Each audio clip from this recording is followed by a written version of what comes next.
In the remote spine of the world, where jagged mountains claw at the clouds and valleys, echo with winds no one dares name, there lies a place spoken of only in whispers, a place so old that time itself seems to bend around it. The locals call it many names.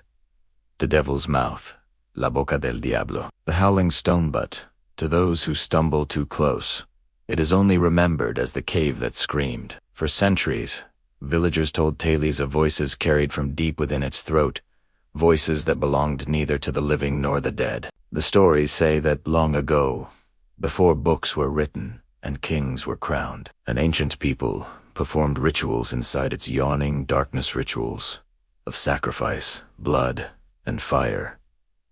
Ceremonies that demanded the sound of fear. And what sound is more powerful, more pure, than a scream torn from the lungs of the innocent? Legends insist that every cry offered to the altar was devoured by the rock, swallowed whole by the stone, and kept alive inside it. With each passing ritual, the cave filled with the energy of agony, until the very walls were alive with it. For generations, no one dared approach. Shepherds moved their flocks away.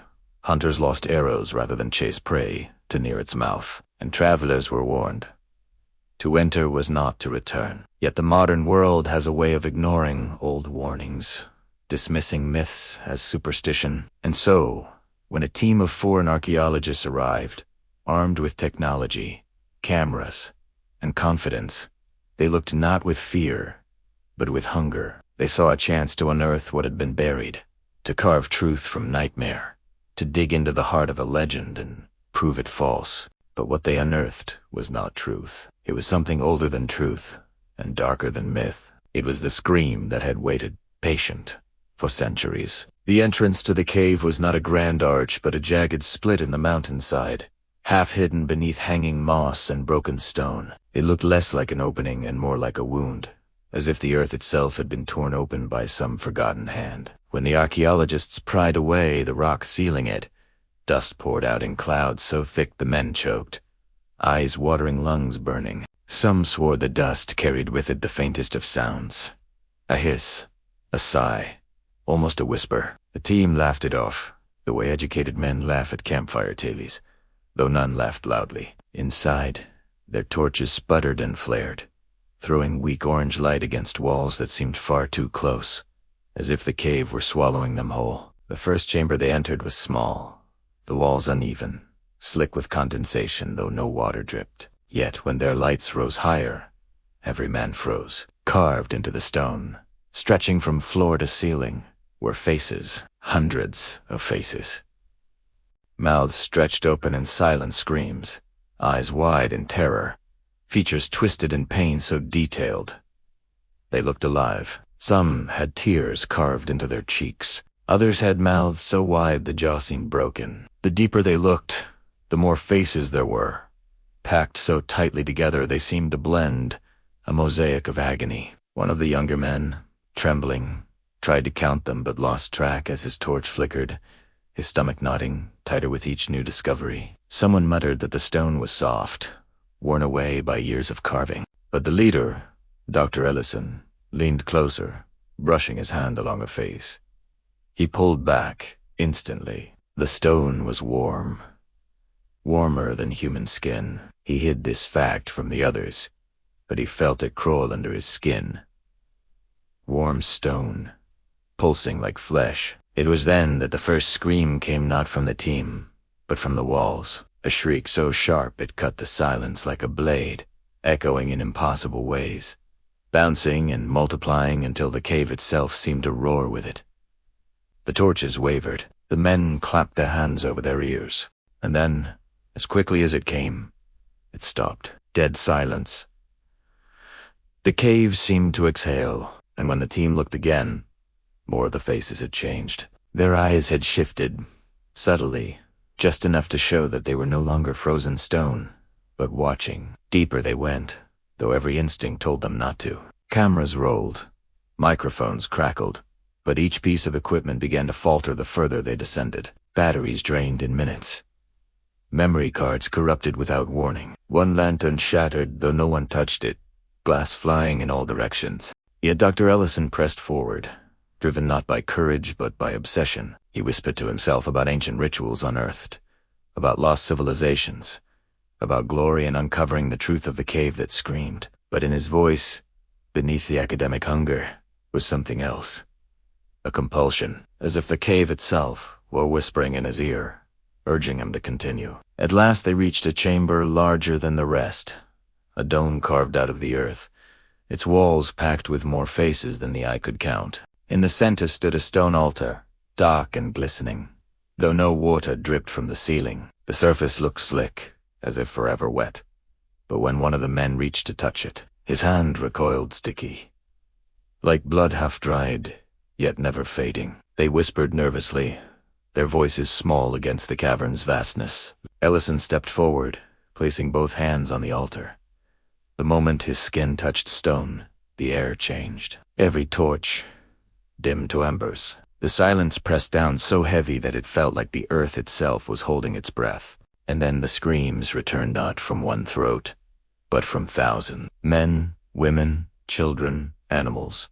All at once, every possible sound of fear layered together into a cacophony so overwhelming that it drove one man to claw at his own ears.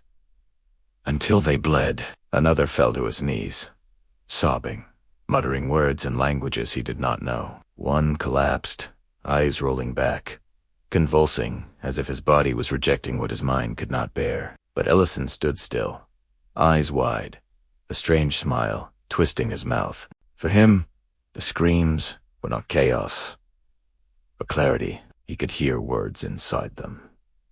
He could hear names. He could hear his name. The altar pulsed beneath his hands, throbbing like a heart.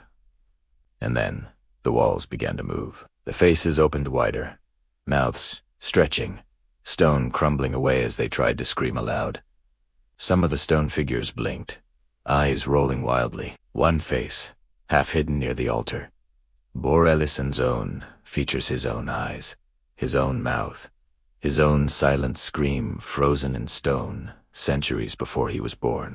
Panic consumed the group. They scrambled to flee, but the cavern fought them. Passages twisted, roots collapsed, the very walls seemed to shift, trapping them inside. Their lights flickered, then went out entirely, plunging them into blackness, so complete that they could not see their own hands. Yet they could feel the walls breathing. In the dark, they heard whispers close to their ears, voices of lost ones they had never met. Some whispered promises of power, others begged for release, and some, more terrifying than all, laughed. One man lit a flare in desperation. Its red light revealed the chamber again, but it was no longer empty. The faces had stretched free of the walls, half-formed bodies, clawing their way from the stone, hands of rock reaching for the living. Their screams filled the chamber once more, a wave of agony that rattled teeth, burst eardrums, tore into the core of every man present. And in that storm of sound, Ellison finally understood.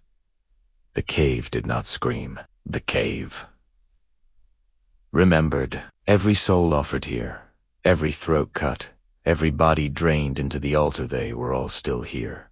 Not dead, but imprisoned, trapped in stone, their voices living on forever in the dark. And now, with each new intruder, the cave added to its collection. A shadow moved across the chamber, vast and shapeless, as if the cave itself were rising to its feet. Ellison's men ran blindly, their screams joining the chorus, but he did not run. He stepped closer to the altar, his face alight with wonder and madness. For in the chaos, the voices whispered to him alone. Welcome home. The team was never seen again. Weeks later, their equipment was found near the mountain base, cameras, broken drives wiped clean except for one fragment of audio. A single, endless scream that seemed to rise and fall, grow and shrink, never stopping, never fading, looping endlessly as if alive. Authorities sealed the cave again, burying the entrance under tons of stone. Maps were altered, trails rerouted, yet locals still avoid the mountain, and shepherds still swear that on certain nights, if you press your ear against the earth, you will hear it the echo of thousands of trapped souls, crying out in the dark. Some say the cave hungers still, waiting for the next fool who dares disturb it. Others believe that the scream you hear is not from the cave itself, but from your own future self, already trapped inside, calling back through time. And so, the mountain watches. The cave remembers, and somewhere, deep in the dark, faces shift and twist, preparing to welcome the next soul into their eternal chorus. Perhaps it will be yours. Perhaps, as you listen now, the cave is already whispering your name. If you dare to step closer to the shadows, if you're brave enough to stare into the dark mouth of the unknown, then keep listening. Because the next story waiting for you is not about a cave that screamed. It is about a silence so absolute that it swallows not only sound, but sanity. Click now, if you think your mind can survive it, but remember, silence is only peaceful until it starts answering back.